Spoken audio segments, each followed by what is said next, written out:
Three Skeleton Key. I began my adult life as a guardian of the sea, some of the last. I watched as the lighthouses of the world were changed and turned over to automation. But I watched the lighthouses when men watched lighthouses. Well, I should say I watched one lighthouse, Three Skeleton Key. It was about 20 miles out to sea from Guyana. It was built on a small bit of rock, barely the size of a soccer pitch, barely big enough for a man to walk and stretch his legs between the tide pools and the crabs. That was at low tide. At high tide, it was a 120-foot tower that went straight out of the ocean. At the base was a brass door, bolted right into the stone. And then up you walked, past the storage rooms, past the sleeping room, past the living room, and up into the galley. A gallery of the light. A 20,000 candle light that shined out over the seas and saving the lives of thousands of sailors as they could avoid the rocks and the reefs. And the skeletons?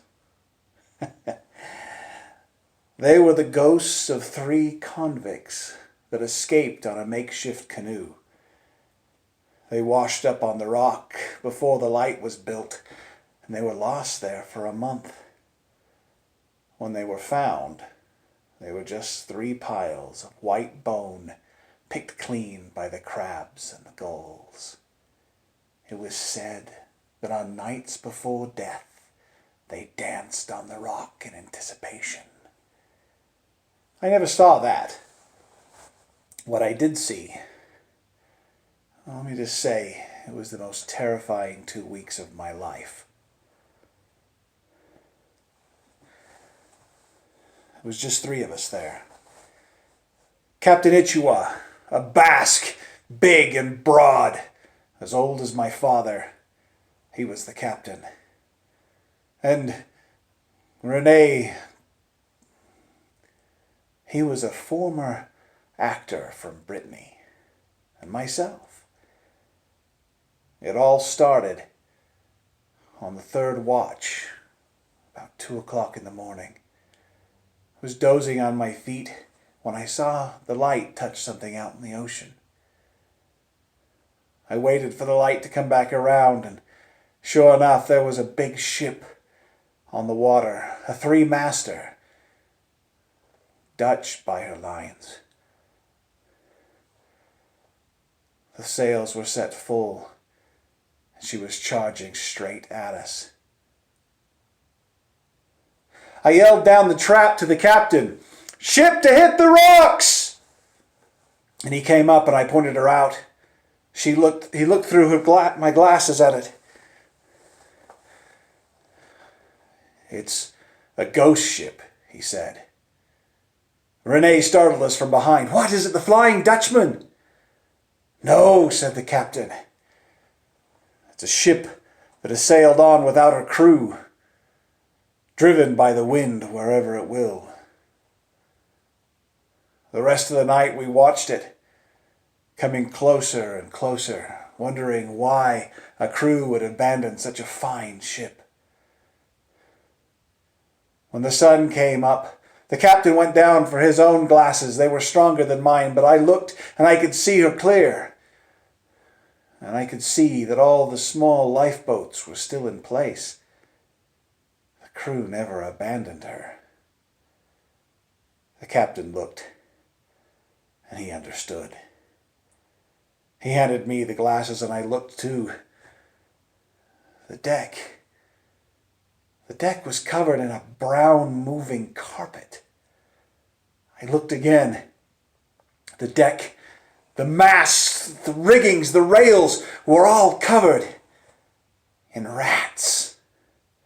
Thousands, no, millions of rats. Rene grabbed the glasses and pointed it out. and I knew what had happened to the crew.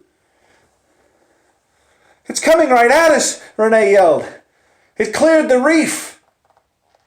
We watched as a wave carried the ship over the last reef and slammed her bow down on the other side of the quay.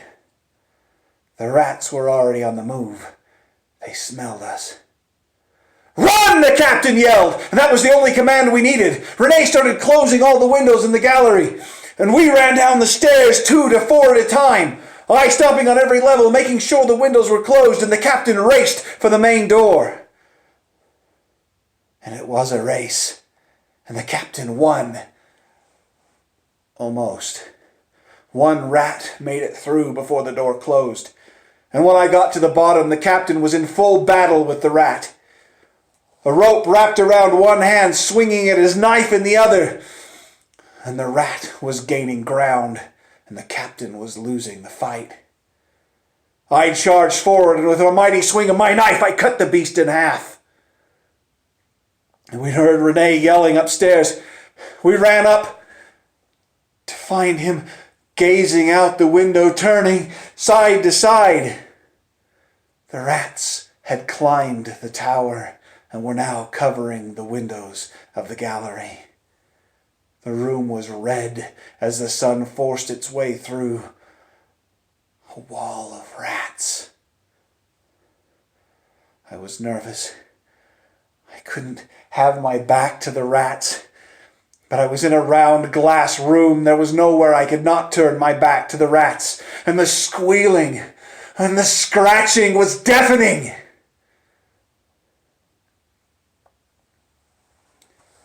A man can only take so much horror before he gets used to it.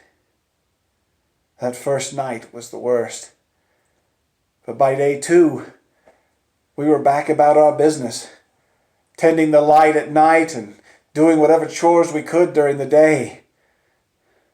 On the 3rd night, when I went to relieve Relay on the watch, I found him performing for the rats. He was bowing and waving at them. Their screeching and scratching was applause to him. It's funny. I'd almost forgotten the squealing until I heard it as applause. By day 5, we were all teasing the rats. The captain had taken a bag of bread up to the gallery, and he would take it and press it against the glass, and the rats frantically would clump around it trying to get to it.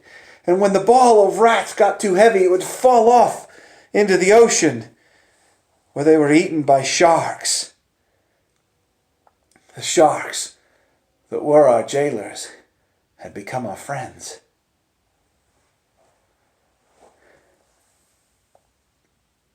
A week into it, we had lost all hope. If a rescue boat came, the rats would only attack it. As I lay in my bunk, waiting for my turn at watch, I wondered what we were going to do to survive. When I heard a new sound. Over the scratching and squealing, I heard a new sound. It was a gnawing, a chewing sound. I looked at the window next to me and I saw the pane give in. The rats had chewed through the wood. I put my hand and pushed the pane back up, and I yelled for help. The captain came with a big bar of tin and put it over the window, and I nailed it into place. And then we heard the glass break down below. "They're in!" cried the captain. He ran to the trap and he slammed it shut. And we watched as the wood began to writhe. The rats were chewing through the wood. We ran to the stairs, ran up and slammed the next trap down. But 2 rats got in, and I quickly killed them with my knife. And we turned and we watched the door disintegrate under the teeth of the rats. We ran up the stairs all the way to the gallery. The trap was bronze there.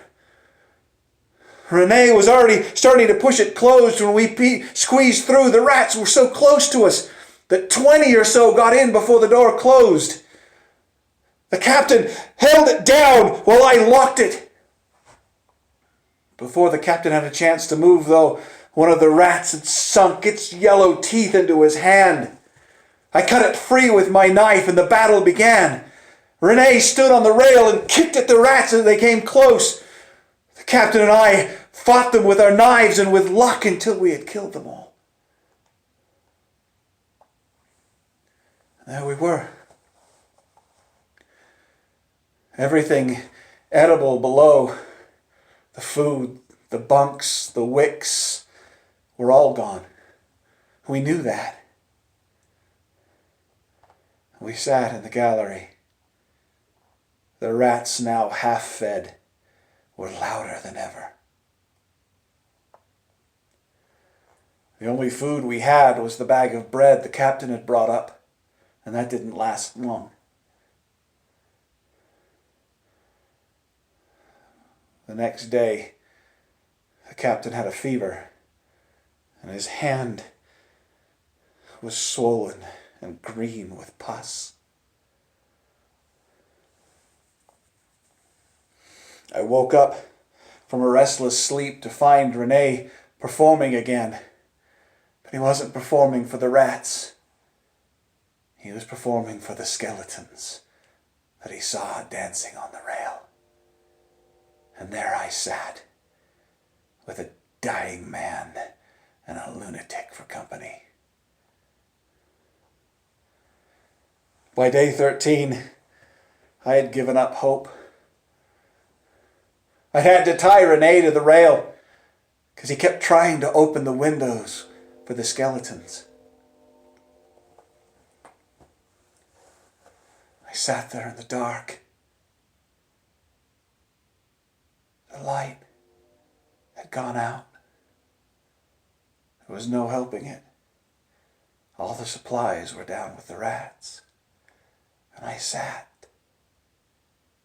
And then suddenly, I could see the stars.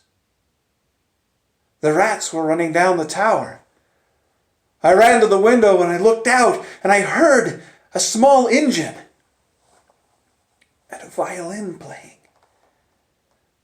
I looked and I saw a banana boat had grounded on a reef. It had grounded so softly that the violin had not stopped playing.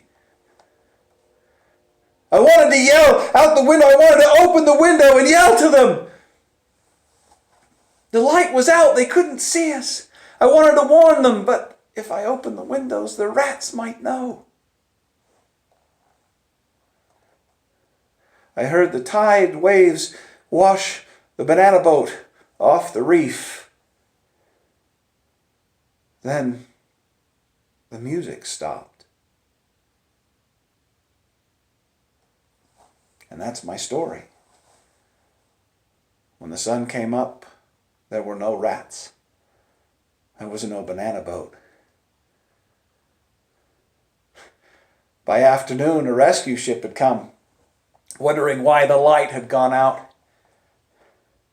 René, they sent him back to France, and he spent the rest of his life in an asylum. The captain died before they got him to mainland. And me? I stayed at Three Skeleton Key. Why not? It was a pleasant post. Only, I had a great fear of banana boats. For there was one out there that had no crew. No human crew.